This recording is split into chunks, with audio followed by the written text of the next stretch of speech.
Hello everybody, welcome to the Tavern Tales 2015. I'm your host Nimsh and I'm joined by Forsen and Ecop. The one and only. Who's the one and only? Forsen or Ecop? Ecop, of course. Oh man, oh man. So Ecop, you're joining us for the first time here. You are going to play tomorrow, right? Yeah, that's right. How are you enjoying Bucharest? It's your third time here. My third time, yeah. It's been amazing every time I've been here. There's so much to do, so much to see in Bucharest. It's a really beautiful city. Some people don't like it, but I personally like the charm of Bucharest. Yeah, I definitely agree with this. Do you agree, Forsen? I mean, the alcohol is cheap, you know. Yeah, that's one of the beautiful things about Bucharest. That's pretty much it for me, you know. The women are so, you know, compared to the Swedish ones, but you know. All right. And we also happen to have great Hearthstone tournaments. So, guys, I want to remind you about the format of this tournament. We are having 32 players playing in an open group stages format. So, we are finalizing the first group stage. We're going to cut the player number to 16, and then we'll have another group stage, and 8 players will advance to tomorrow to face the likes of Ecop, RDU, Nairia, Tyson L, Firebat Colento, Life Coach, and Gara. So this is the format. We're playing Conquest Best of Fives, and the next group we are going to feature is Group H, which is Xixo, Skip, Gino, and Alesh. We're not going to skip this time. No. I still don't actually know exactly who Skip is, though. Can you give us the people that haven't heard about him? So Skip, do you know any? Yeah, so Skip is a player from Germany. He used to be on Team MYM, which is now defunct, I guess. He had teammates like RDU and Thais on there as well. So a lot of great players that he's been practicing with. And obviously he's still friends with those players. Like he's still practicing with RDU and Thais. And obviously very well prepared. And I guess we'll have to see how well he performs here today. He's quite young as well, isn't he? Like, I think he's like 16, 17 or something? No, he's older. Oh, okay, I think they said that he couldn't come out to the pub, so that's why, but, you know. Maybe he's like 17 something, yeah. I'm not sure exactly, but yeah, you might be right. All right. We have also Xixo, who is the star of this group. And Forsen, what can you tell me about Xixo? Xixo is one of those players who prepares a shit ton for like formats like this. Like we saw the really good strategy previously in the Group B from Stan and his anti-aggro build, and we might see something similar from Xixo. Looks a bit tired there, or just meditating. I don't know. Yeah, we can see he's bringing Mage, Rogue, and Hunter. So this Mage, Rogue, and Hunter, yeah. And he's his name is Sebastian, so he's your same name as you. Copycat. So we have Sebastian casting, Sebastian playing. Did it first. Yeah, I did it first. And there's also Alesh. Yeah. From Czech Republic. So we've seen Stanislav again from Czech Republic. Alesh is one of the players who was really early in Hearthstone. He was playing a lot. He was playing in many tournaments. And recently, I believe he had a very good show on the Xixo Cup. He top 8'd.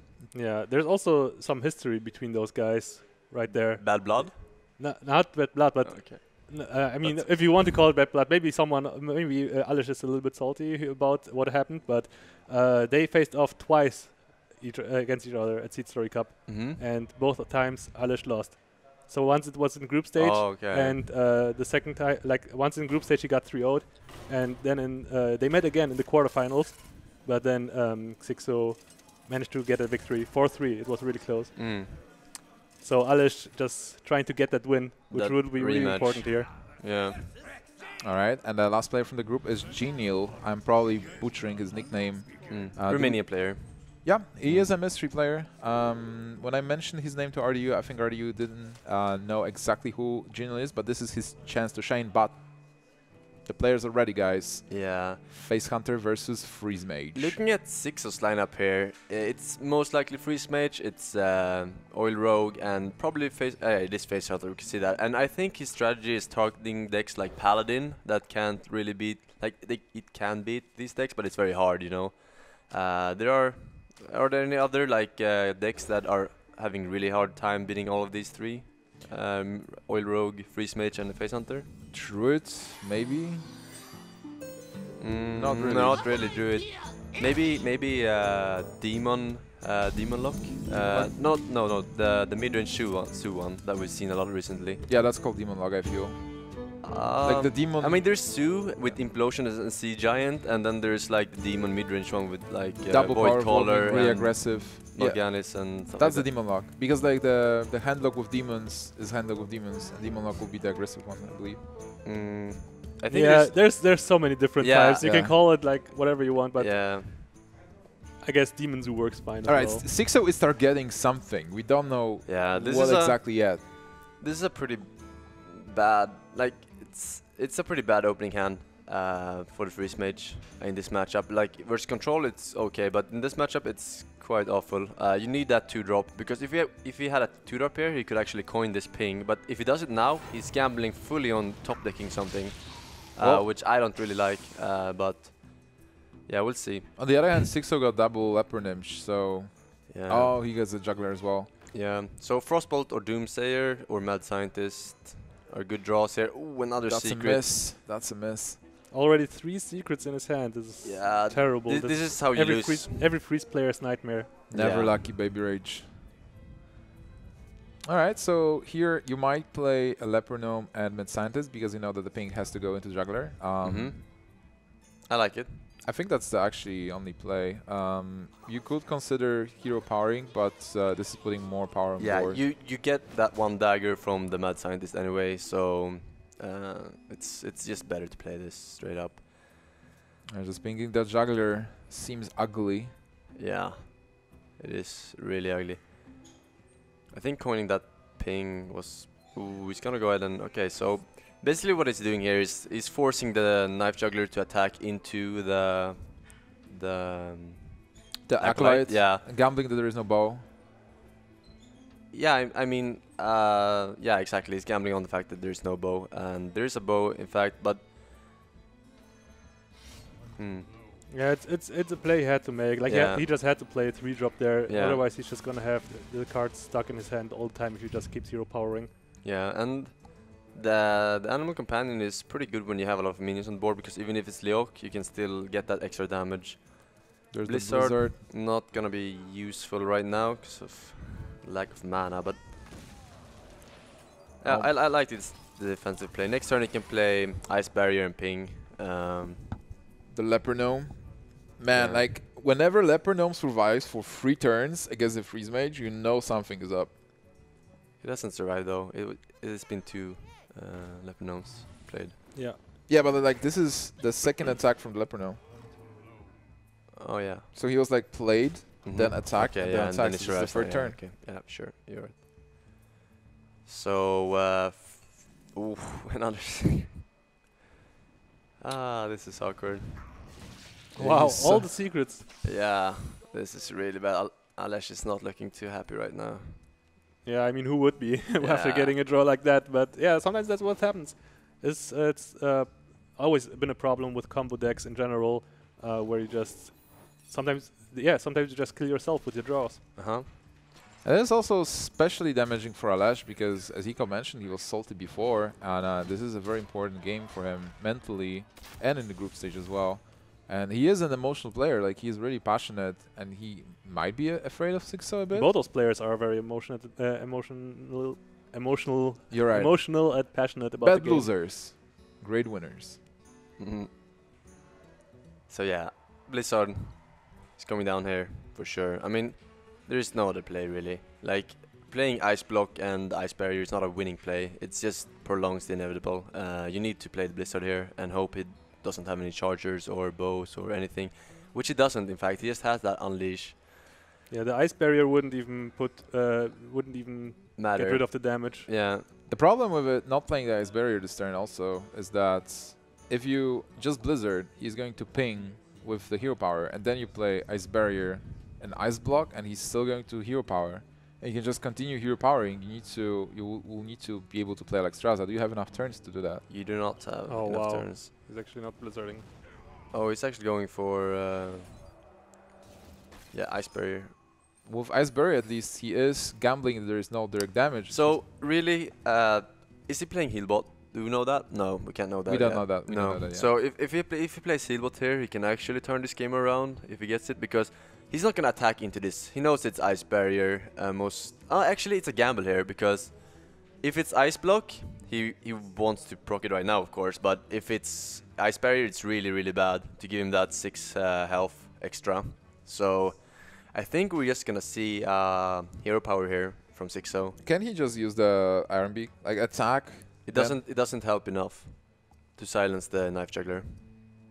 Well, it does nullify 4 damage from barrier. It gives him 5 damage, so basically the Freeze Mage is getting 1 extra armor if he silences his own... no, actually, he doesn't, because the Battle Cry happens first, so he doesn't get the Knife Juggler. Yeah, it's only 4. Yeah, he gets... So plus 4 armor. Plus 2. He has the Loki as well. Yeah, I was So- like thinking... No, if he's he doesn't playing attack around all. that. Yeah, that's what I thought he would. He was thinking about silence, but it's just better to play this way and proc it for sure next turn. Yeah, as the Face Hunter, you still have plenty of time Yeah. until you actually get threatened to be killed. And by he Freeze knows Mage. that if this is in fact Ice Barrier, he's gonna have to waste 3 mana here on an Ice Block. And if you waste 3 mana, you have 4 mana left to remove this board, and that's pretty hard, you know. And that's exactly what's going to happen. So Alesh just... There is no point to doing that Ice Lance, because he's gonna proc it with hero power anyway, so that's kinda wasted. Yeah. So Xixo just accumulating cards. So basically, like, it's not looking that bad for Alesh right now, because next turn he can play an Ice Block again, and then he can play Alexstrasza on turn 9. But then how... he needs to clear next turn. Exactly, that's the problem. He can't really clear the board. He needs to draw into... Doomsayer and Froze Nova at the same time. At the same time, yeah. Pretty hard. If the cards they glue together, there is a small chance they are going to draw 2 of them at the same time. There is, for sure. It happened in physical card games. You know, drawing extra cards. People got game losses for that. Cheating. Yeah, too bad it cannot happen here. So he's actually gonna... Why Yeah. would you play that Wolf Rider? I guess he's gonna go in silencer. Yeah. He just wanted to proc both secrets. Yeah. Get rid of both. Which is pretty good, because now... Wait, what? Yeah, Yeah, he's just oh gonna yeah, get with for the the juggler. knife. With the Yeah, knife. Okay, that's fair enough. You want to keep the Juggler alive, I guess. Right, so the board being built up, there has to be another Ice Block. So 5 mana. There is a Doomsayer. If that would be yeah. double draw. Actually, like, let's see here. Yeah, if there was a Frost Nova in the hand, that was If pretty he had good. kept that Ice Lance that he wasted on the Juggler, like, he could have actually had a clear, like, Ice Lance and 5 Ice Block. ping. Yeah, you're And right. ping. You're right. He definitely wasted that Ice Lance. Didn't do anything. Yeah. So that's quite unfortunate. He could have actually won this game. Never lucky. I'm not sure if it's luck, but yeah, it's definitely something. There were some very odd plays that Alesh made that other people would have just made differently, I would say. Yeah, but definitely I have to stress that sitting here and in those headphones, staring at Xixo, staring at your back, it is stressful. Even though Alesh has a lot of experience. Also, it's the first game of the day for him. So it's like he came here, he sat down, and he's just about to play. So some people need the warm-up. That's why we have offline tournaments. Yeah, so this is like, oh, that bow is pretty okay for after Alexstrasza. He's gonna go ahead and unleash here for sure. There's no doubt about that. Just to build up more board. Whoa! Why wouldn't you use the unleash instead? I guess. Unleash is some hidden damage, like you can still deal. So how much damage does he have here? He has 5, 9, 11, 14. Yeah, he has way more than 15 damage. So he's gonna die here if he plays Alexstrasza, and there's like nothing else he can do really. Yeah. He can still pink his own face. He could. Deny the kill. Or frostbolt it, like some. Alright, so Xixo on the back of double Leper Gnome. Turn 1 and turn 3. He's going to carry. And I think he's pretty happy with that win. We haven't seen what Warrior... Well, we've discussed Hunter versus Freeze Mage before, and we were favoring Freeze Mage. Yeah, but that starting hand from Alesh was just awful. Like, he had all the secrets in his hand by turn 5 or something. Like, it was really terrible. Yeah, really it's like bad. a nightmare.